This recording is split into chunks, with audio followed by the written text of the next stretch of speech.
In this video, I'm gonna talk about self-concept, or some people call it self-image. This shit is so crucial for your success. It's actually baffling that they don't teach it in school.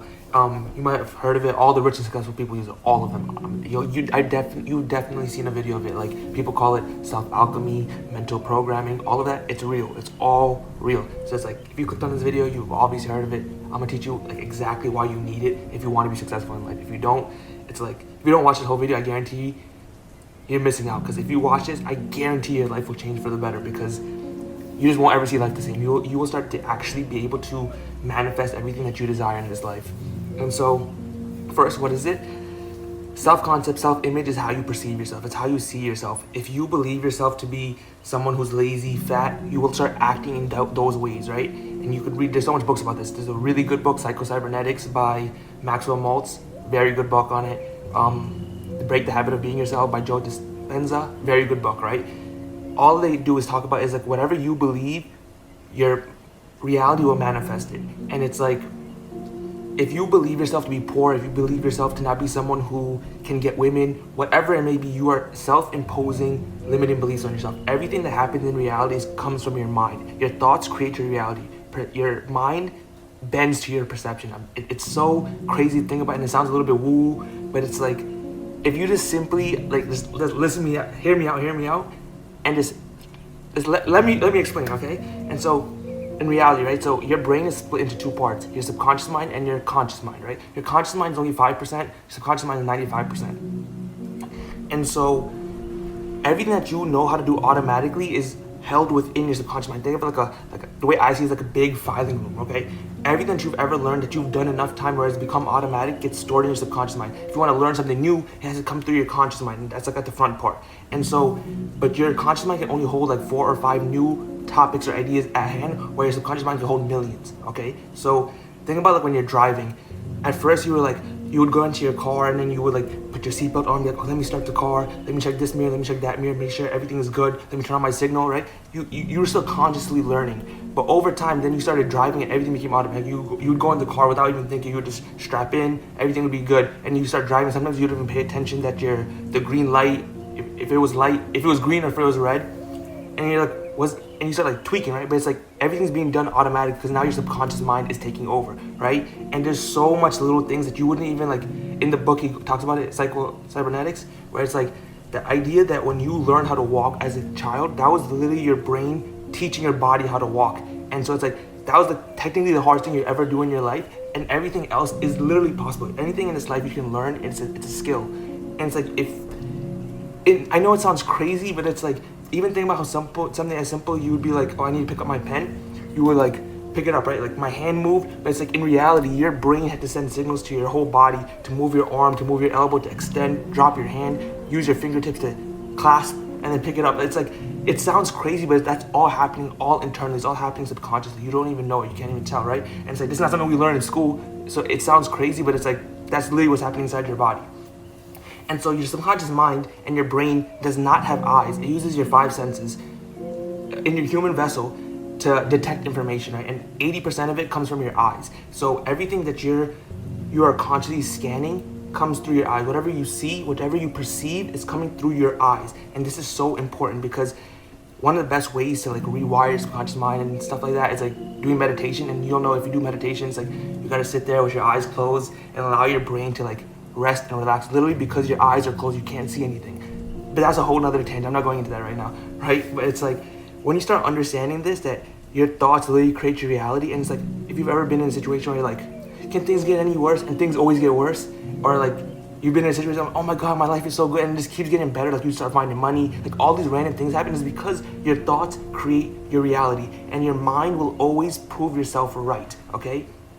And people just don't understand this. If you tell yourself that you're depressed, or that you're fat, or that you're poor, your mind will start to believe it. Why? Because your mind does not have eyes. Your mind can only hear whatever you tell it, okay? So if I tell myself, if I ever finish, like, one of the things I tell myself is never finish a negative statement. Why? Because if you say something negative out loud, your brain believes it, and you'll start seeing this in the weirdest things after you like understand everything I'm saying. Like, recently, I've realized that every time I go and take a cold shower in the morning, I start freaking out. Like, my body starts like shivering, even though I've done it every day for like the past year. Why? Because every single time, my brain doesn't know what's going on, right? It's like, your body's all of a sudden cold, the temperature has like, went all the way down. Why? Right? So your brain is literally made for survival. It's literally meant to help you. And so my brain would start spazzing out, right? Because I literally did not say out loud, we're gonna take a cold shower right now. We're gonna have cold water go on us for skin benefits and all this stuff, right? Like you literally have to tell your brain what's going on because it does not have eyes. So it's like when you start getting that in your head, everything starts making sense. I don't know if you've ever like been in a situation where you've been like really like anxious or you've been overthinking, because that happens to me a lot. And until I tell my brain like, relax, like why are you freaking out? And I tell them what's going on, like we're here, this is just a simple conversation I have to have with this person. I got to order this stuff at the store or whatever, right? It's not until you tell yourself what's going to actually happen, like after that happens, do your brain like relax? So it's like, why was I spazzing out? Because your brain was literally scared. And so on top of all of that, right, you have to understand your brain is a success-seeking machine, as in it is always going to survive. It's always going to rationalize your thoughts in your past. It's always going to prove yourself right. So if you tell yourself that you're a good person, your brain will look for ways to prove yourself right? It's like the same thing as like if you tell yourself before you go outside, like, I'm going to see a red car, your brain will start looking for red cars and you will see them every single time, right? And so it's like if you tell yourself something like, I will find money, I will make more money, I will be rich, anything, right? This is the whole reason affirmations work, because your brain starts looking for it. You're putting beliefs into your brain for it to actually find you, because your brain's a success-seeking machine. So it looks to prove itself right. It looks to succeed. And so if you believe yourself to be a success, you will eventually become successful, because your brain will look for opportunities allowing you to succeed, okay? But if you believe yourself to be a failure, if you believe yourself to be depressed, if you believe yourself to be fat and lazy and all these things that hold yourself back, you will continue proving those things right. And it's like, this is the whole reason why limiting beliefs hold so much people back. It's all self-imposed, and it's like your thoughts create your reality. And so if you create problems for yourself, the problems will come into reality. If you believe everything the world tells you, you will start to believe it, because it all comes from your environment. So if you grew up in this thing is kind of like, it kind of sucks, because like a lot of your condition comes from your environment, your parents, students around you, your friends. If you grew up in a household where your parents told you that you're dumb, your brain when you're younger is more malleable, so it gets easily influenced. If you accepted that because you're a child, you couldn't think anything through, you couldn't prove yourself wrong, you would believe that you're dumb, right? And you'll see this a lot of times where people will be like, oh yeah, I did bad on this math test, I think I'm bad at math. And just simply saying that has now made their brain literally believe that they're bad at math. And that's so fucking dangerous, because now they can't undo it. So every time they take a math, you're like, oh, I'm so bad at math, I'm so bad at math. And their brain doesn't think to like actually solve it, right? And you'll see this a lot with like business guys. Alex Hormozi has talked about this whole concept where it's like, you're not bad at math. Like, you can literally learn how to do math. If you practice more math, you would be better at it. But you literally won't practice because your brain believes you're bad at it because you said it at one time. And so it's like, you really need to understand self-concept, self-image, and literally never tell yourself anything negative. If the belief does not serve you, do not believe it. I swear, like, don't even finish a negative sentence ever. I'm telling you, if you do this, your life will automatically get better. And it's like, it's such a simple concept, but it's like, people just don't do it, right? And one of the best, I'm gonna tell you exactly how to rewire your brain. Besides the whole meditation thing, this thing has worked for me. You have to be consuming information about your concerns, right? You're already looking stuff up on Google, but that's already dangerous, because whatever you consume, you become. But more importantly, this is the best way to do it. Whatever belief you have, be aware.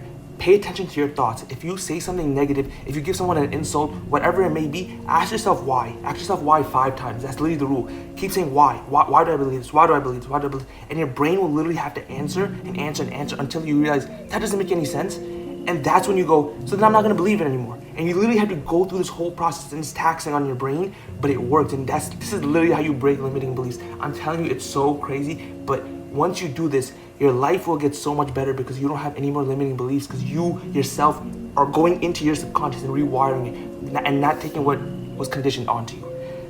Try this for yourself. I'm telling you, if this was interesting, like the video.